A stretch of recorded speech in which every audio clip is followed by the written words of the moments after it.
तो हम लोग दुकान में बैठे ही थे, तो 9:15 में हमारे पास आया वो, और वो बोला कि भाई कि किसी को, इस चाचा को तुम्हारे कोई ने मार दिया, कि पत्थर फेंक करके मारा गया, पत्थर से मारा गया है। तो उसके बाद फिर हम लोग दुकान को वैसे ही छोड़े और सीधा भागे। तो फिर देखे क्या कि बहुत ज़्यादा वो खून से लथपथ था, उसका कुछ जबड़ा वगैरह बाहर आ गया था और कान साइड से कट गया था उसका। नमस्कार, आप देख रहे हैं सीजी भास्कर। मैं हूं आस्था तिवारी। शनिवार रात भिलाई के सतनाम नगर में एक ऐसी घटना घटी जिससे पूरे क्षेत्र में सनसनी फैल गई। आपको बता दूं, ये मामला छावनी थाना क्षेत्र का है, जहां नीलकमल जांगड़े पर हमला हुआ। उसे पत्थर से उसके सर को कुचला गया और उसे जान से मारने की कोशिश की गई। जैसे ही लोगों को इस बारे में पता चला, उसे निजी अस्पताल स्पर्श में भर्ती कराया गया। और सुनिए क्या कुछ पूरा मामला है और किस तरीके से सूचना मिली। सर, एक्चुअल में हम लोग शॉप में थे और ये लगभग 9 बजे के आसपास की ये घटना है। और जहाँ तक हम लोग को पता है, ऐसा कुछ खास नहीं है कि कौन कैसे क्या हुआ, क्या कुछ किया, ऐसा कुछ नहीं। बट हमारा एक भाई है वहाँ पे जो खाना खाने के बाद टहल रहा था, क्या नाम और उसका नाम है राहुल गायकवाड़। और वही आकर के बताया कि भाई मेरे साथ जो काम करता लड़का, उसका नाम महेश जांगड़े है, और जिसको मारा गया उसका नाम है नीलकमल जांगड़े। तो उसका चाचा लगता है वो।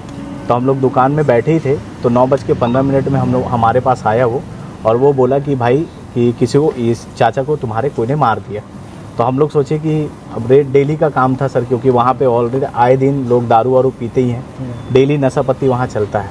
हालांकि हम मोहल्ले के हैं, लेकिन मोहल्ले में हमारा उठना बैठना उतना है नहीं, क्योंकि व्यापार के लाइन से हम लोग जुड़े हुए हैं। तो हम लोग जाते नहीं थे, तो हम लोग को लगा नॉर्मली बात है। बट वो बोला जिस समय कि पत्थर फेंक करके मारा गया, पत्थर से मारा गया है, तो उसके बाद फिर हम लोग दुकान को वैसे ही छोड़े और सीधा भागे। तो फिर देखे क्या कि बहुत ज़्यादा वो खून से लथपथ था, उसका कुछ जबड़ा वगैरह बाहर आ गया था और कान साइड से कट गया था उसका। बहुत ज़्यादा खून से लथपथ था। तो वहाँ पे फिर कुछ समझ नहीं आया। मैं सीधा उसको बोला कि तू जैसा भी है, जो भी है, उसको ले करके निकल, और मैं आता हूँ थाने से।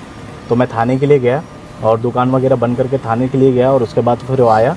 फिर हमारे 2 भाई हैं उसको उसी हालत में, क्योंकि इस दौरान हम लोग ने एम्बुलेंस को भी फ़ोन किया, और एम्बुलेंस भी आने में बहुत ज़्यादा लेट था, क्योंकि कंडीशन इतना ज़्यादा ख़राब था कि उसको उठा नहीं पाते हम लोग, और लेट करना बहुत ज़्यादा दिक्कत हो जाता। तो हम लोग उसको तुरंत ले करके आए।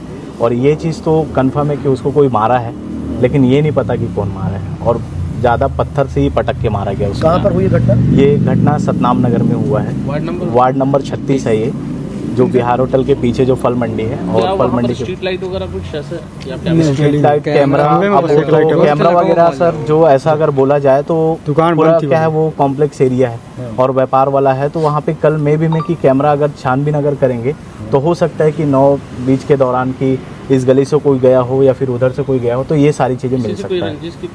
नहीं सर, ऐसा कुछ ऐसा है नहीं, क्योंकि आए दिन लोग काम करने वाले हैं, मजदूर आदमी हैं, काम करते हैं, पीते खाते हैं, अपने में पड़े रहते हैं। नील क्या काम करता था? ये भी मजदूरी करता था सर, मजदूरी करता था, दुकान वगैरह में काम वाम करता था, बस मजदूरी का काम करता था ये। आप लोगों को कितने बजे पता चला? हम लोग को पता चला ये सर 9:15 में, नेट 9:15 में हम लोग को ये बात पता चला।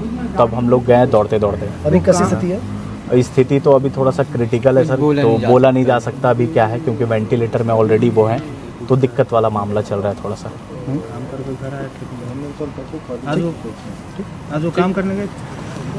अभी यही कंफर्म नहीं है, काम करने बोल रहे थे। काम वगैरह करके ना वो घर आते हैं, और एक्चुअल में साथ में नहीं रहते, वो किराए से दूसरी जगह रहते हैं, उसी एरिया में रहते हैं। घर में तो मतलब वो अकेले रहता है, क्योंकि मम्मी पापा है नहीं, और जो बड़े भाई हैं तो वो भी सब अलग अलग वाले काम है, तो अकेले। शादी वादी कुछ नहीं हुई उनकी, शादी वादी नहीं। आपका परिचय? मेरा नाम धनराज मार्कंडे है, और जो जिनका वो मेरे रिश्ते में, वो भी मेरे चाचा लगते हैं दूर के। जी। अभी फिलहाल आरोपी का पता नहीं चला है और युवक की कंडीशन क्रिटिकल है। बाकी आगे की जो भी अपडेट रहेगी वो हम आपको बताते रहेंगे। इसके लिए जुड़े रहिएगा हमारे चैनल सीजी भास्कर के साथ।